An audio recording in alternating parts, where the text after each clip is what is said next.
Yuk kita ngobrol santai, ngobrol seru di Kaur Official karena ada forum ngobrol. Oke, assalamualaikum warahmatullahi wabarakatuh. Selamat berjumpa lagi bersama saya di channelnya Kaur Official. Episode ke-6. Hari ini saya sedang berada di kawasan wisata alam, tepatnya di hutan pinus, letaknya di Desa Cipada. Namanya adalah Bukit Senyum atau letaknya di Burangrang Selatan. Nah, bukan mau mereview tempat ini, tetapi saya sudah kedatangan tamu yang luar biasa. Beliau berkediamannya di Desa Mekarjaya, tapi beliau bukan orang Mekarjaya asli. Beliau seorang pengajar atau tenaga pendidik juga di salah satu sekolah, yaitu di SPIT Darul Azkia Cikalongwetan.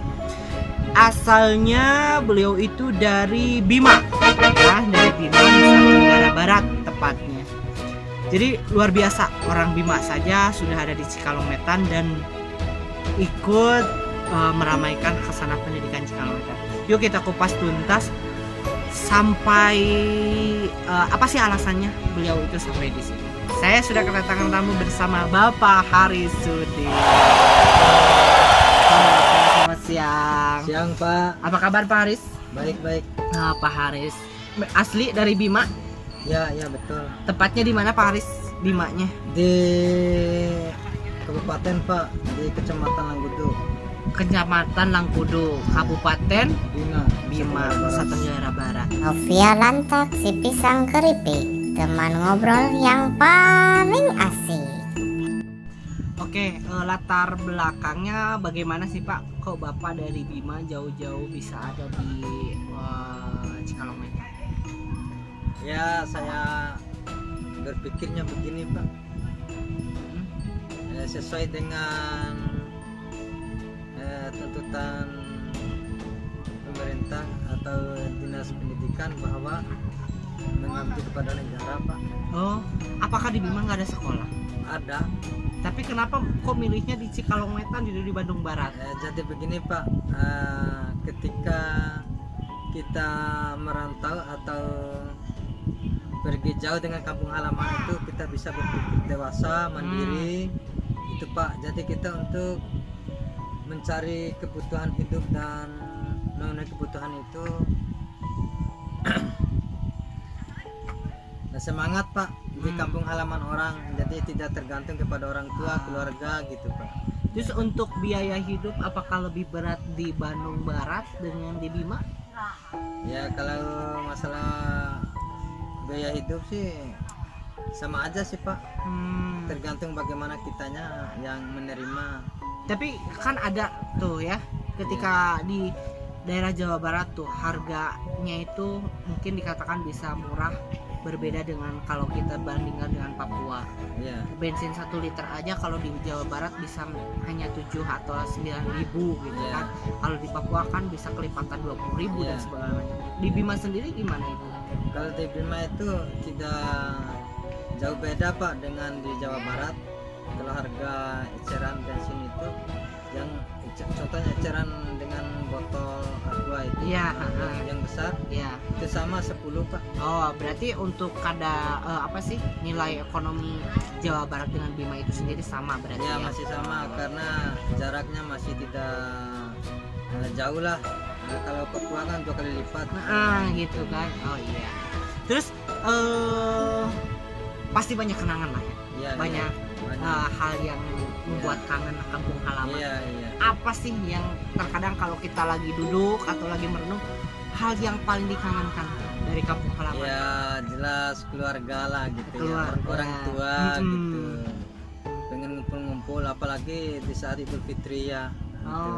Jarang pulang? Ya kalau kita punya biaya ya pulang. Kalau belum punya biaya ya kita bertahan aja, bersabar gitu. Terus caranya untuk melepas kangen gitu dengan cara apa sih biasanya? Ya sesuai dengan perkembangan teknologi Pan. Kalau sekarang video call ya. Iya. Tapi bisa mewakili juga kan? Iya. Gitu ya. Terus kalaupun harus pulang biaya itu kan kita berbicaranya pasti biaya ya. Kalau pulang itu enggak seperti kalau dari Bandung ke Jawa Timur lah itu Iya, iya. biayanya minim. Ini Nusa Tenggara loh. Ya, Berapa loh biayanya gitu? ya. Kita ya hitung dulu dalam perjalanan Pak. Perjalanan pakai Hah? bis itu 3 hari 3 malam Pak. Pakai bis 3 hari 3 malam. Ya, nyebrang laut 3 kali. Tapi pakai pesawat atau kapal terbang itu paling sehari Pak. Sehari. Ya, itu- Tapi biayanya untuk Biayanya kalau perbedaan biayanya kalau pakai bis ya 1 juta lah 1 orang. satu orang. Ya, dengan biaya untuk makanan tambahan di jalan gitu ya, itu sejalan gitu. Terus kalau pakai pesawat kalau di hari libur Pak Mhm. itu sampai bisa 2 juta lebih Pak. Oh, per orang itu? Iya, Oh, itu dahsyat. sejalan saja. Tapi kalau hari-hari sekolah Mhm. atau hari kerja itu cuman 1 juta lebih lah. Oh, Sejalan. seorang itu. Sedangkan Bapak udah berkeluarga, udah berapa anaknya? Baru 1. Baru 1. Berarti kalau pulang harus 3 orang harus bayar semuanya. Iya, iya. Dengan tarif harga yang sama. Iya. Anak kecil Iya, sama? iya kalau pesawat. Oh, ternyata karena kursinya juga beda Iya, ya. iya. Nah, Kecuali yang dalam kandungan Pak. itu mah masa harus bayar. Oh, dalam kandungan harus bayar. Lucu. Iya. Terus oke, itu. Terus budaya Iya. otomatis sangat jauh banget kan ya. Iya, iya, budaya. beda-beda. Ketika di Bima bahasanya apa? Iya, bahasa daerah Bahasa Pak. Bima itu Iya, bahasa Bima. bahasa Bima. Ya. Kalau di Jawa Barat kan bahasanya Sunda gitu kan, Iya, sukunya iya, suku iya. Sunda gitu kan. Kalau di Bima sendiri suku apa Bapak? Suku Bojo. Suku Bojo, Oh, bahasa Bojo. bahasanya bahasa Bojo. Hmm. Oh, bahasa Bojo, suku Bima, di Suku- Bima ya. Suku Bojo. iya. Suku Bojo. Iya. Boleh dipraktikkan, tanya Ya. apa kabar gitu kan. Ya, contohnya apa kabar? Ya, Bune Haba, Bune haba. Kumaha Damang. gitu. Oh, udah bisa bahasa Sunda. Gua ada apa? Alhamdulillah Damang, alhamdulillah Haba Taho. Haba tahu, alhamdulillah Ya. sehat gitu. Sehat. Oh, ternyata luar biasa ya. Bapak Iya, udah iya. berapa lama sih di Jawa Barat? Kurang lebih kalau sebelum berkeluarga itu kurang lebih udah hampir puluhan tahun Pak. Wah, Iya. Puluhan tahun. Pernah di Sukabumi, Sukabumi. ya di Sukabumi di Cicurug Hmm? itu kan ya sekolah gitu dulu Iya. SMA ya. Oh, dari SMA? Iya. Oh, dari Jawa SMA. Barat, Di Jawa- dari SMA. Ternyata beliau itu rantauan banget, anak rantau guys. Iya. Ternyata luar biasa semangatnya. Terus kalau baru sudah berkeluarga itu 4 tahun lah. Ya, 4 tahun. 4 tahun. Ya. Ya. Terus apa yang membuat Bapak tetap bertahan? Ya, karena sikon Pak ya di sini ya. Mhm. Situasi dan kondisi Iya. nyaman gitu Pak, Hmm. adem gitu kan cuacanya. Kalau daerah NTB khususnya ya NTB NTT lah kalau saya tahu ya Bima gitu Iya. ya. Itu kan daerah pulau ya. Mhm. Panas ya? Panas. Gersang kayak ya, gitu ya. gersang, ya. 3 kali lipat panasnya di Jawa Barat Pak. Wow, guys, bisa masak telur tanpa api. Iya, Emang di Arab Saudi. Oh iya iya iya. itu panasnya. Nah, sementara di sini kan cuacanya adem dan Mm-mm, terus dingin banget. ya orangnya ya ramah Ramah. tamah, sopan Oh. santun, berinteraksi bersosialnya gitu. Kalau sana mah Pak Hmm? bahasanya itu keras Pak. Bahkan rata-rata orang pesisir kan ngomong tuh harus keras. Biasa ya kalau orang Iya. daerah panas itu biasanya Iya. pada keras itu. Iya. Oh memang bukan hanya sekedar omongan aja orang Jawa Iya. Barat lemah lembut kayak gitu ya. Iya, tapi dari tingkah laku juga gitu. Hmm. Tapi Bisa ketika budayanya diusik jangan Iya. salah. Iya, iya. Iya. Jadi cara Bapak beradaptasi ini dengan kultur budayanya Bima gitu kan ya, dengan kultur budayanya Sunda, gimana sih proses adaptasi pertama? Iya, disesuaikan aja Pak. Hmm. Disesuaikan. Ya kita ambil sisi baiknya gitu. Mhm. Kita bisa mengadopsi gitu. Iya. Jangan sampai budaya kita itu apa namanya, setiap daerah itu budaya kita tuh berbeda-beda ya. Heeh. Ya, tapi kita jangan pikir berbeda-bedanya itu gitu. Tapi kita bagaimana dengan perbedaan itu bisa menyatukan kita. Contohnya kita kan kembali kepada Pancasila Bhinneka Tunggal Ika gitu ya. Iya. Berbeda-beda Berbeda-beda tetap satu tujuan. Nah, pertama nih saya ingin tanyakan lagi, ketika bahasa kan otomatis kalau orang Jawa Barat itu medok banget ya dengan bahasa Sundanya, kental gitu. Ketika Bapak belum ngerti bahasa Sunda, sedangkan orang yang bicara pakai bahasa Sunda gimana tuh? Ya awalnya saya berusaha keras Pak untuk bisa bahasa Sunda gitu supaya kita tidak tertinggal, perlu kita mempelajari bahasa orang gitu kan. Ya, sistem seperti kan gini, kita masuk di daerah orang kan ya minimal kita walaupun tidak bisa bicara ya harus ngerti gitu ya ngerti.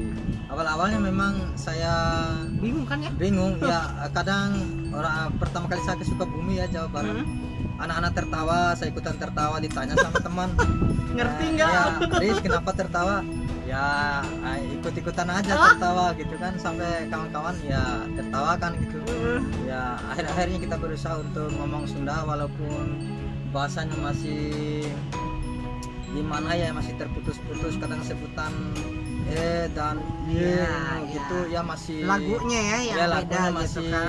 susah kan, masih berat mulutnya, tapi dengan berusaha kita untuk bisa gitu ya, sungguh-sungguh gitu. Bahkan saya pernah beli kamus Pak, Oh, kamus bahasa Sunda? ya, jadi lama Hebat, kelamaan dahsyat. bisa Pak gitu. Bahkan 3 bulan itu saya sudah ngerti semua, bahkan ngobrol sudah bisa gitu ya bahasa Sudah. Sunda ya. Coba ngobrol bahasa Tapi Sunda. masalahnya gini Pak, Gimana? Sukabumi, Bandung itu beda apa bahasa? Oh, beda Nah, ya. itu yang membuat kita juga bingung gitu ya. Kalau Sukabumi menurut Ya, Bapak kayak gimana? Kalau Sukabumi itu sedikit rada bahasanya rada kasar, Kasar gitu, ya? Seperti kalau menunjukkan siapa gitu sama aja Pak. Misalnya saya orang, nah terus kita orang gitu Pak. Nah, terus apalagi teh kami orang gitu Pak. Jadi orang ya, semua ya. anak kecil, pemuda, pemudi, terus orang tua itu sama aja, Tetap bahasa. urang ya. Urang. Tapi kalau di Bandung Pak beda. Abdi kan. Simkuring, gitu. Kalau urang kan untuk semuanya Pak, seperti ya kita harus belajar lebih baik lagi, urang keda belajar sungguh-sungguh dari pan gitu Pak. Ya, udah mulai ya bisa bahasa Sunda ya. Itu ternyata ceritanya, sukanya nih Iya. Pak Haris yang Iya. ingin saya tanyakan, sukanya ketika menjadi orang rantau. Iya. Iya. Sukanya kayak gimana? Gini Pak, jadi kita teh banyak sahabat, Banyak ya, sahabat. banyak keluarga baru, Hmm. ya.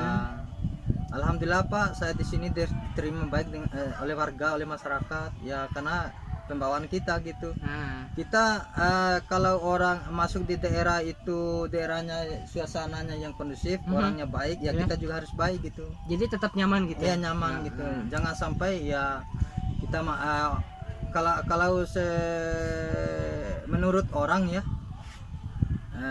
bahwa orang-orang bagian timur tuh Pak hampir rata-rata katanya orangnya keras, kasar. Oke, dukanya Ya. menjadi seorang rantau. Ya begini ya Pak ya. Jadi maaf loh. Iya, Jadi membuka Iya. suasana.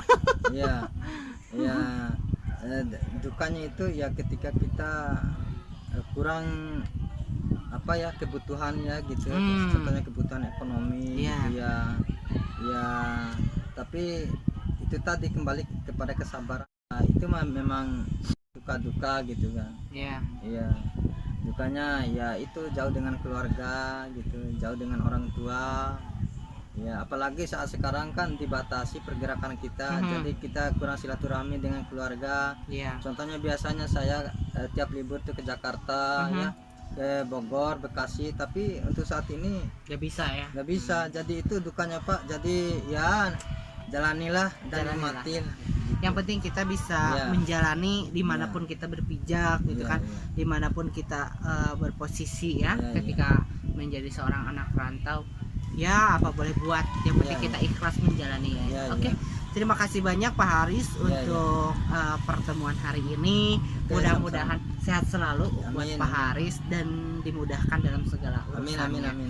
Dan itu untuk sahabat rantau, selamat sore Pak Haris, terima kasih Ya, banyak sore ya. ya. Yaitu sahabat Kaur, untuk menjadi seorang rantau itu tidak mudah, dan kiat-kiatnya yaitu sabar, ikhlas, dan rajin lagi, harus sosialisasi dengan kawan di daerah kita, di daerah dimana kita merantau dan lain sebagainya. Terima kasih, mudah-mudahan video ini menjadi inspirasi untuk sahabat semua di acara Kaur Ngobrol.